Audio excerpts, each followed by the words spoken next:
sahabat media sosial. Nama saya Yahya, pendamping PKH Kecamatan Launti, Kabupaten Konawe Selatan. Pada kesempatan kali ini saya akan membahas bagaimana rencana tindak lanjut pencegahan dan penanganan stunting pada anak. Untuk lebih lanjutnya, yuk ikuti saya pada video yang selanjutnya. Assalamualaikum warahmatullahi wabarakatuh. Waalaikumsalam warahmatullahi wabarakatuh. Terima kasih sama ibu-ibu yang sudah sempatkan hadir pada kesempatan hari ini. Materi ini supaya ibu-ibu KPM PKH lebih paham lagi apa itu yang dimaksud sendiri. Iya, ada memang yang dilatih. Ada memang yang dilatih. Ya, kalau kita kan cuma kader posyandu. Oh, hanya kadar posyandu Iya. saja. Kita belum pernah dikasih informasi tentang apa itu 3G, apa itu. Jadi 3G yang dimaksud di sini, yang pertama itu G yang pertama itu adalah gagal tumbuh. Jadi itu hari pertama kehidupan. Nah, sampai umur 2 tahun. Yang kedua, G yang kedua ada gagal berkembang. Berkembang seperti apa yang dimaksud? Berkembang, kita lihat kita punya anak. Setiap hari kita melakukan posyandu. Setiap bulan kita melakukan posyandu. Nah, di situ kan ada ukurannya, kemudian timbangannya, mungkin ukuran tingginya. Nah, di situ kita akan bandingkan antara bulan yang pertama dan beberapa bulan selanjutnya. Bulan ketiga. Iya. Ketika anak kita itu tidak berkembang, baik itu berapa senti saja, itu bisa dikatakan stunting. Maksudnya seperti ini. Anak yang dimaksud adalah anak yang seusianya. Jangan kita membandingkan dengan anak yang bukan seusianya. Katakanlah 5 tahun. Atau ada anak yang 5 tahun masih kerdil sekali. Yang satu yang mungkin lebih tinggi. Yang lebih tinggi itu juga bisa dikatakan stunting. Karena seharusnya yang umur 5 tahun itu tidak bisa dia lebih tinggi. Itu yang dikatakan stunting. Kemudian G yang 3 itu adalah gangguan metabolisme. Metabolisme yang dimaksud gangguan pencernaan pada tubuh anak bayi.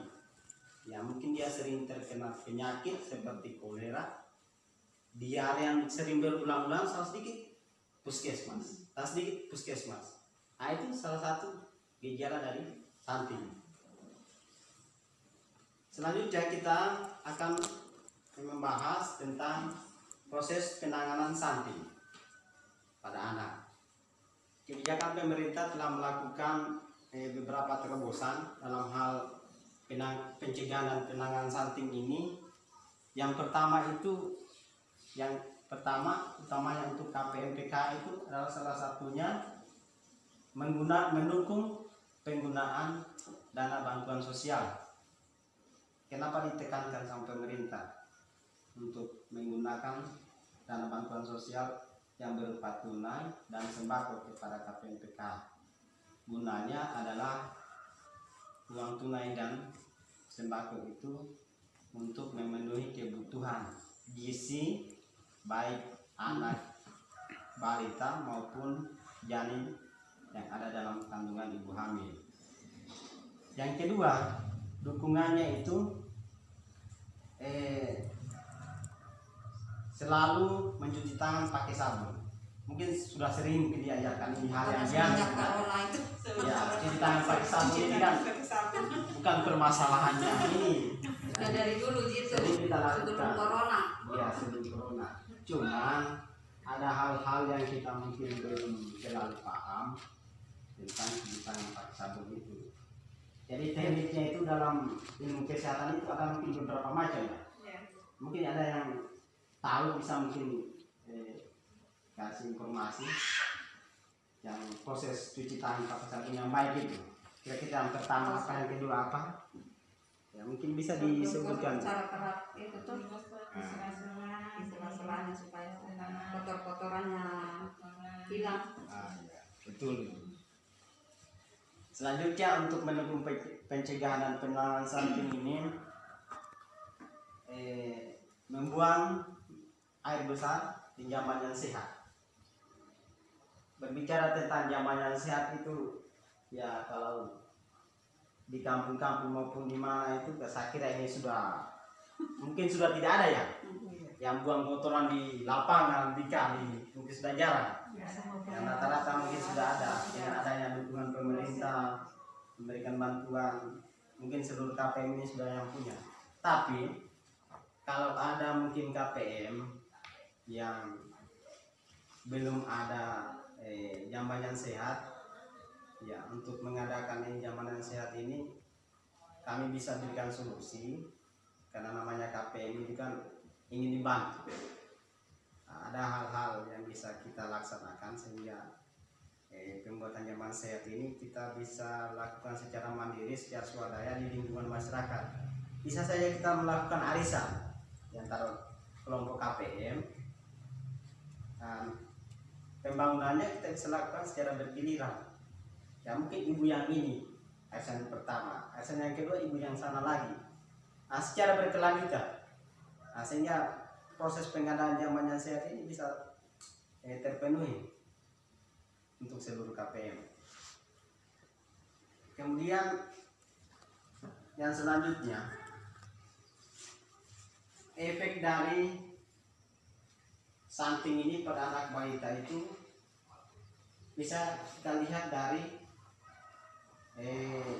gangguan pada kecerdasan anak itu sendiri. Jadi caranya ya kita mulai dari dalam dirinya kita, dari ibu-ibu KPM sendiri. Yang utamanya ibu hamil itu ya kita melakukan posyandu rutin setiap bulannya. Kalau ibu hamil berapa kali ya ke posyandu selama kehamilan? Biasa 4 kali. 4 kali ya, 4 kali satu minggu selama proses persalinan. Ya. Biasanya setiap bulan, kadang berangkat terus ya. Nah, Mobil rajin. tapi ibu-ibu yang ada di sini kan sering ya posyandu. Iya. Kalau saya sampai melahirkan posyandu terus. Sampai 8 bulan. Dengan kita melakukan posyandu secara rutin, itu salah satu cara untuk mencegah proses terjadinya stunting pada anak kita. Kalau misalnya hari ini kita belum bisa lakukan, ya mungkin ke depannya. Stunting itu juga Ya. Pak, makanan juga itu, makanan yang bergizi juga Iya, harus betul. itu diasupan sama ibu hamil. Ibu hamil. Nah, Ya, betul.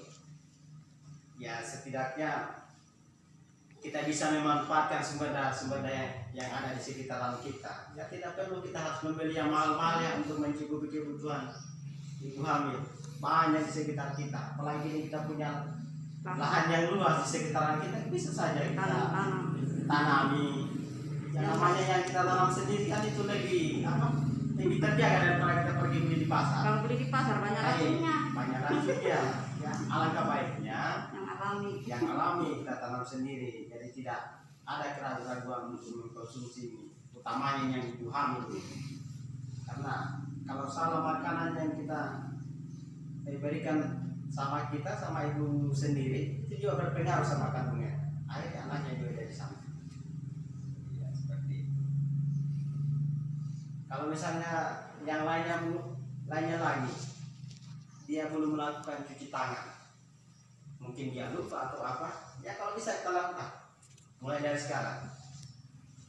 Namanya melakukan hal kebaikan itu tidak ada yang terlambat. Kalau misalnya kita masih kurang, kita kembangkan lagi, kita perbaiki. Apalagi ini namanya kesehatan adalah tanggung jawab kita bersama. Kalau kita sudah bisa laksanakan di lingkungan KPM, insya Allah di kelompok-kelompok yang lebih besar kita bisa jaga. Nah, mungkin itu saja yang perlu saya sampaikan tentang komitmen yang kita harus laksanakan dalam pencegahan stunting itu. Kalau masih ada yang masih kurang, kita tingkatkan lagi. Ya. Mungkin sampai di sini saja untuk materi kita pada kesempatan hari ini, dan saya akhiri. Wassalamualaikum warahmatullahi wabarakatuh.